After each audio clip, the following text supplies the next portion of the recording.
ជំរាបសួរពុកម៉ែបងប្អូននៅក្នុងបណ្ដាញសង្គម YouTube ទាំងអស់គ្នាជួបគ្នាសារជាថ្មីទៀតហើយជំសិនផលិតទឹកសុទ្ធខ្នាត100លីត្រប៉ុន្តែវាខុសពីអាមុនគឺប្រភេទ manual លាងដោយដៃប៉ុន្តែនេះគឺជាប្រភេទអូតូតើបងប្អូនមកដឹងលម្អិតថាតើម៉ាស៊ីនផលិតទឹកសុទ្ធហ្នឹងវាលក្ខណៈបែបម៉េចហើយអាចប្រើនៅកន្លែងណាបានខ្លះអូខេសម្រាប់ពុកម៉ែបងប្អូនអតិថិជនដែលគាត់នៅតាមបណ្ដារោងចក្រសហគ្រាសមន្ទីរពេទ្យសាលារៀនឬក៏បងសប្បុរសជនណាគាត់ត្រូវការចង់ទិញទៅផ្ដល់ជាអំណោយឬក៏ជាលក្ខណៈថា donate ចាអង្គការអីផ្សេងៗក្រៅរដ្ឋាភិបាលចាឬក៏ក្នុងអីក៏បានដែរបងប្អូនចាដែលគាត់ចង់បានឬក៏ចង់ត្រូវការទិញម៉ាស៊ីនផលិតទឹកសុទ្ធល្មមហើយតម្លៃធូរថ្លៃសមរម្យផ្ដល់ជូនខាងសាលាខាងមន្ទីរពេទ្យឬក៏ខាងបងប្អូនជនភៀសអីផ្សេងៗចាអាចសិក្សាទៅលើប្រភេទនេះបានប្រភេទខ្នាត150លីត្រក្នុង1ម៉ោងហើយដូចគ្នាដែរសម្រាប់បងប្អូនដែលគាត់ចង់បើកអាជីវកម្មតាមម៉ាតការ៉ាសាំងឬក៏តាមលក់តូបលក់ចាប់ហួយឬក៏បងអត់ជាប្រភេទដូចដែលខ្ញុំរៀបរាប់ទេតែគាត់ចង់ចាប់ផ្ដើមដំបូងខ្នាតតូចល្មមចាបងប្អូនអាចចូលមើលលំអិតហើយអាចលក្ខណៈថាយើងត្រូវការដឹងជាមូលដ្ឋានគ្រឹះខ្លះមុននឹងយើងចាប់ផ្ដើមអញ្ចឹងទៅដើម្បីងាយស្រួលនៅក្នុងការដែលយើងអាចគ្រប់គ្រងក៏ដូចជាដោះស្រាយបញ្ហាអញ្ចឹងបងប្អូនចាអញ្ចឹងសម្រាប់ម៉ាស៊ីននេះគឺយើងចាប់ជាសំណុំហើយស្រេចតឡើងនៅក្នុងស្រុកដែលអាចបន្សុទ្ធទឹកម្ដងក៏បានទឹករត់ក៏បានដែរហើយវាបំពាក់នៅបដុល RO អញ្ចឹងទឹកម្ដងមានបញ្ហាច្រេះក្លិនទឹកកបោទឹកថ្លៃទឹកភ្លាវចាទឹកចេញមកគឺវាឆ្ងាញ់សំបីតែពួកលោហៈធ្ងន់ពួកអាសនិកក៏វាអាចបន្សុទ្ធបានផងដែរម៉ាស៊ីននេះគឺយើងចាប់ជាសំណុំដោយមានម៉ូទ័រចាជំរុញបឺតពី stand stock ទឹកដើមអញ្ចឹងអ្វីដែលបងប្អូនត្រូវត្រៀមគឺមាន2ទី1គឺ stand stock ទឹកដើមជាមួយនឹង stand stock ទឹកបរិសុទ្ធជាទូទៅសម្រាប់ខ្នាត150លីត្រក្នុង1ម៉ោងបងប្អូនតម្លៃរបស់វាបើសិនជា manual ធម្មតាតែ1550ទេតែអូតូគឺតម្លៃរៀងខ្ពស់ជាងអញ្ចឹងបងប្អូនចាគៀក1000នេះទៀតអញ្ចឹងទៅបងប្អូនណាបើន័យថាយើងយក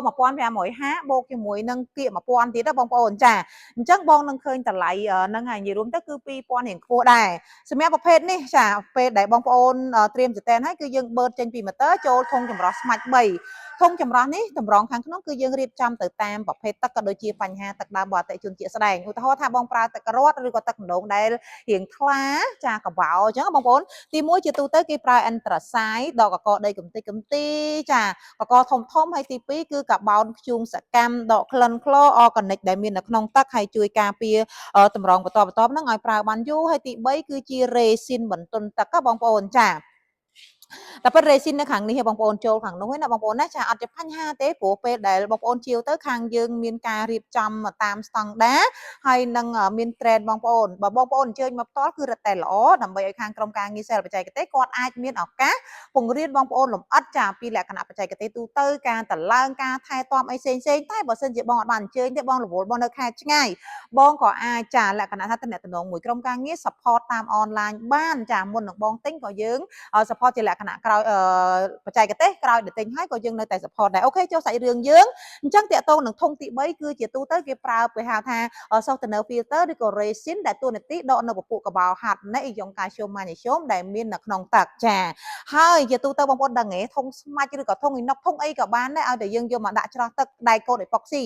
គឺយើងត្រូវការកាច់លាងជាប្រចាំតែអូតូនេះគឺយើងអបាក់ខ្វល់ទេយើងដល់ពេលវេលាខ្លួនវាការដែលយើងលាងឲ្យបានទៀងទាត់ដិតដល់វាមានគុណប្រយោជន៍ក៏ដូចជាគុណសម្បត្តិមែនទែនទី1គឺវាធ្វើឲ្យតម្រងខាងក្នុងនោះគឺប្រើបានយូរជាទៅតម្រងប្រភេទ filtration media ដែលយើងដាក់ antacid ម៉ង់កណេះកាបូន resin ហ្នឹងមួយឆ្នាំទៅ2ឬក៏3បានយើងដូរម្ដងតែបើសិនជាបងប្អូនថែទាំឲ្យបានដិតដល់ទឹកយើងរៀងអត់សូវស្អាតណាគឺវាអាចខូចចាឬក៏ឆាប់ខូចលឿនអញ្ចឹងបើឡើងទៅជាក្តាំងបើយើងអត់បានថែទាំដោយខ្ញុំបានរៀបរាប់តែបើសិនជាយើងថែទាំបានដិតដល់អញ្ចឹងវាធ្វើឲ្យតម្រងនឹងប្រើបានយូរហើយគុណភាពទឹកហ្នឹងក៏លក្ខណៈថាវានៅតែស្អាតរហូតដូចពេលយើងនៅផលិតថ្មីបានរយៈពេលយូរអញ្ចឹងបងប្អូនចាហើយវាជួយការពារតម្រងបន្ទាប់ហ្នឹងឲ្យប្រើបានយូរផងដែរឧទាហរណ៍ដូចចេញពីធុង3ហ្នឹងគឺមានពងសាលីបើសិនជាបងអត់បានថែទាំខាងមុខបានឲ្យទៀងទាត់ដិតដល់ទេអញ្ចឹងសាលីហ្នឹងគឺអាចថាធម្មតាមួយខែឬក៏2ខែអាចតែ2អាទិត្យអីក៏មានដែរបងប្អូនណាចាអញ្ចឹងការថែទាំលាងគឺពិតជាសំខាន់ដូចតែម៉ូតូឡានអញ្ចឹងម៉ាស៊ីនបន្សុទ្ធទឹកបងប្អូនចាហើយអានេះគឺទី4ណាតម្រងសាលីបងប្អូនចូលដល់ទី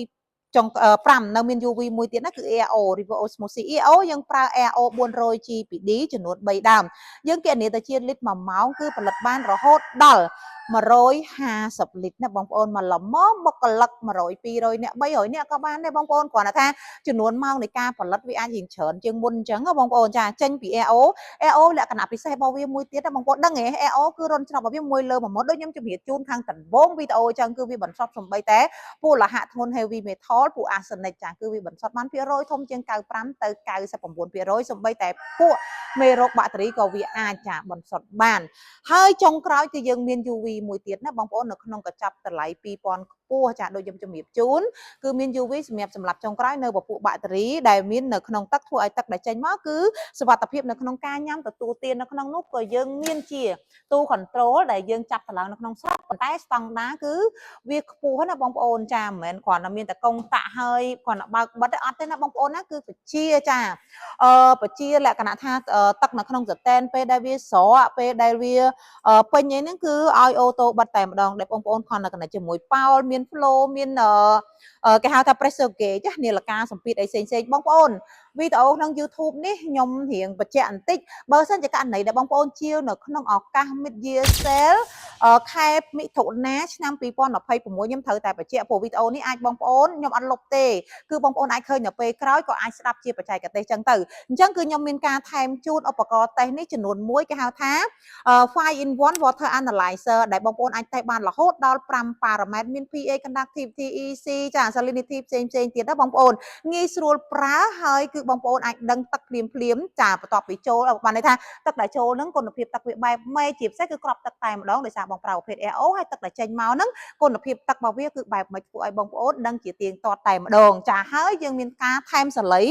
នេះ Big Blue នេះដោយសារប្រភេទនេះគឺយើងតម្លើងចាប់ដោយប្រើ Big Blue 10 inch ចំនួន1 កេសរបស់វាចាមាន10ដើមអញ្ចឹងបងដែលទិញនៅក្នុងឱកាសនេះគឺចំណេញចាគឺវាពិសេសមែនតើបងប្អូនចាវឺតអរគុណច្រើនពុកម៉ែបងប្អូនដែលតែងតែតាមដានរៀងរាល់វីដេអូនៅក្នុង YouTube ចាបងប្អូនរំខានជួយ Subscribe Channel YouTube ម្នាក់មួយផងដើម្បីទទួលបានព័ត៌មានថ្មីៗតាក់ទងនឹងម៉ាស៊ីនចម្រោះទឹកតាក់ទងនឹងការចែករំលែកនៅក្នុងការច្រោះក៏ដូចជាបន្សុទ្ធទឹកនិយាយរួមទៅគឺតាក់ទងនឹង Water Treatment Technology និង Solution អរគុណច្រើនជម្រាបលាបាយបាយ